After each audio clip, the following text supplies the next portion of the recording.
بسم اللہ الرحمن الرحیم.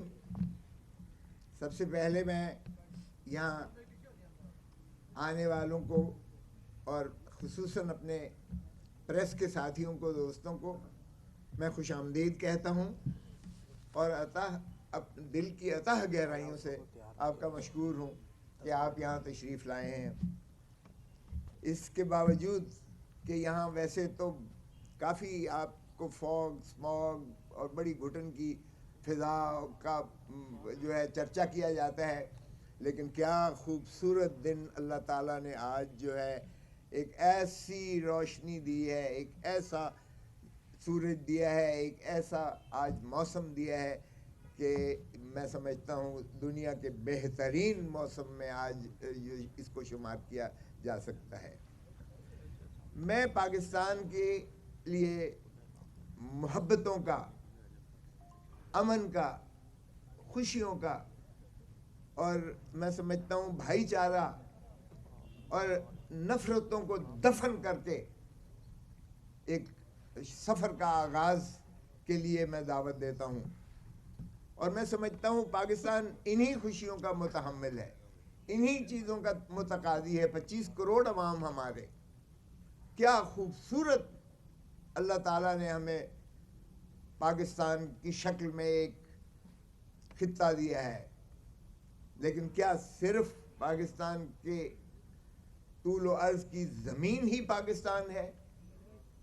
نہیں، اس کی روح ہے پاکستان کے عوام، اور پاکستان کے عوام ہی کو مقتدر کرنا آئین کی منتہا ہے. آئین کے آپ پریمبل سے شروعات کر لیجئے گا اور ریاست کی تعریف میں دیکھیں تو اوپر سے لے کے نیچے تک اقتدار جو ہے اللہ تعالیٰ کے اقتدار اعلیٰ کے تابع وہ پاکستان کے عوام ہی ریاست ہیں اس ملک کی. اور آرٹیکل 5 میں بڑا واضح مندرج ہے کہ وفاداری ریاست کے ساتھ، یعنی وفاداری عوام کے ساتھ، کیونکہ ریاست کی تعریف میں آرٹیکل 7 میں عوام کے علاوہ کوئی نہیں ہے، نہ عدلیہ ہے، نہ کوئی مقتدر حلقے ہیں، نہ حکومت ہے. ڈسٹرکٹ اسمبلی ڈسٹرکٹ گورنمنٹ، صوبائی اسمبلی صوبائی حکومت، پارلیمان اور وفاقی حکومت، یہ سبھی مترشح ہوتے ہیں عوام سے، عوام کے منتخب نمائندوں سے. سو ریاست کی روح ہی عوام کی نمائندوں سے ہوتی ہے. اور آرٹیکل 5 میں وفاداری صرف ریاست کی ہے، یعنی عوام کی ہے، اور تابعداری آئین کی ہے، قانون کی پاسداری، جس میں کسی اور کا دخل عمل نہیں ہے. اور یہ لکھا گیا is the inviolable obligation of every citizen of Pakistan. Loyalty to the state and obedience to the constitution is the inviolable obligation of every citizen of Pakistan. وہ آرمی چیف ہو، وہ چیف جسٹس آف پاکستان ہو، وہ prime minister ہو، وہ صدر پاکستان ہو، یا کوئی بھی اکابرین میں سے ہو یا نیچے ایک مزدور ہو، کسان ہو، دہقان ہو. تو طے ہو گیا. اور یہی چیز قائد اعظم محمد علی جناح نے 1948 میں بیوروکریسی کو تقریر کرتے ہوئے فرمایا کہ دیکھو حکومتیں آتی جاتی رہیں گی، تم نے عوام کی وفاداری کرنی ہے، کیونکہ تمہیں عوام کے ٹیکس سے تنخواہ دی جاتی ہے. سو یہ جو بنیاد پاکستان کی تھی اللہ تعالیٰ کی حاکمیت اعلیٰ کے بعد پاکستان کی عوام کو مقتدر کیا گیا ہے. اور عوام انہی خوشیوں کے متقاضی ہیں جو آج میں سمجھتا ہوں ہمیں کچھ دھندلائی ہوئی نظر آ رہی ہیں. لیکن میں پر امید ہوں کہ یہ نفرتوں کی سیاست ختم ہوگی. میں نے آج تک جو کیا ہے آپ دیکھ لیں، 5 دہائی کی میرے سفر میں میں نے عبادت سمجھ کے، وکالت بھی عبادت سمجھ کے کی ہے، سیاست بھی عبادت سمجھ کے کی ہے. جس سے بھی دوستی کی ہے نبھایا ہے, کوٹ کوٹ کے نبھایا ہے, لیکن سب سے پہلے میری وفاداری دھرتی ماں کے ساتھ ہے.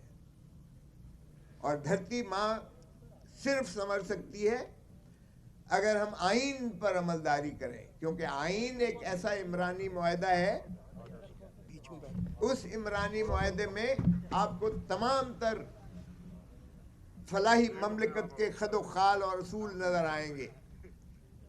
سو اس پر میں سمجھتا ہوں کہ اگر ہم عملداری دل سے کریں اگر مینوان کریں تو تمام چیزوں کا حل موجود ہے آئین کے اندر. اور میں سمجھتا ہوں کہ جب ہم نے آئین سے انحراف کیا ہے ہماری ریاست کو نقصان پہنچا ہے, ہماری مملکت کو نقصان پہنچا ہے. سو جمہور عوام ہے, اور جمہوریت ایک ایسا نظام ہے جو ہمارے پاکستان بنا بھی جمہور اور جمہوریت کو گولیاں چلا کے جنگوں کے ذریعے پاکستان معرض وجود میں نہیں آیا تھا. ہماری سائیکی میں ہی جمہوریت ہے.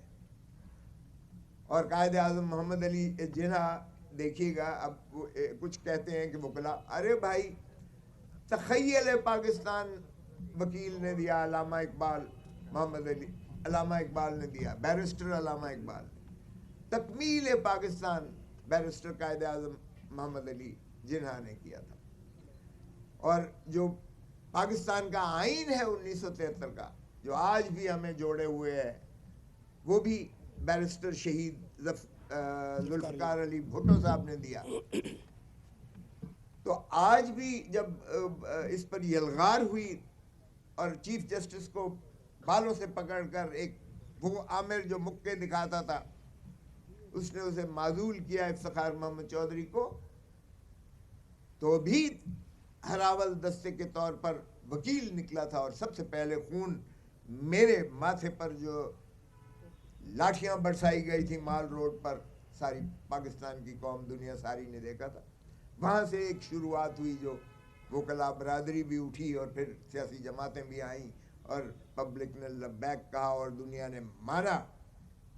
اور ہم نے ثابت کیا کہ مکے دکھانے والا بہت بڑا ڈکٹیٹر جو ہے خش و خاصا طرح بہہ گیا جب عوامی اس کے خلاف نفرت نے جنم لیا. تو اس لیے آئین سے انحراف کرنا چاہے ضیاء الحق نے کیا, وہ بھی آج ہم خمیازہ بھگت رہے ہیں. ایک شخص جس نے کہا کہ میں جو ہے ایٹم بم سے باز نہیں آؤں گا خواہ مجھے جان پر کیوں نہ کھیلنا پڑے, اور ہینری کسنگر نے دھمکی دی اسے کہ بھٹو تم باز آ جاؤ, اگر تم نے ایٹم بم بنانا بند نہ کیا تو تمہیں عبرت کا نشان بنائیں گے.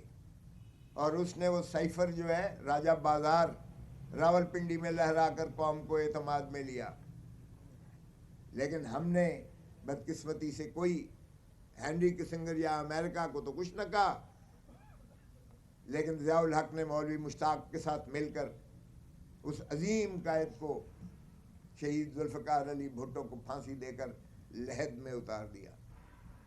آج میں سپریم کورٹ کی طرف پچھلے ہفتے میں دیکھا, میں نے 3 وزیر اعظم کا, یہ کب تک چلے گا کہ ہم اپنے اس طرح سے جو ہے وزرائے اعظموں کو اس طرح سے ہٹانے کا کھیل تماشا کرتے رہیں گے.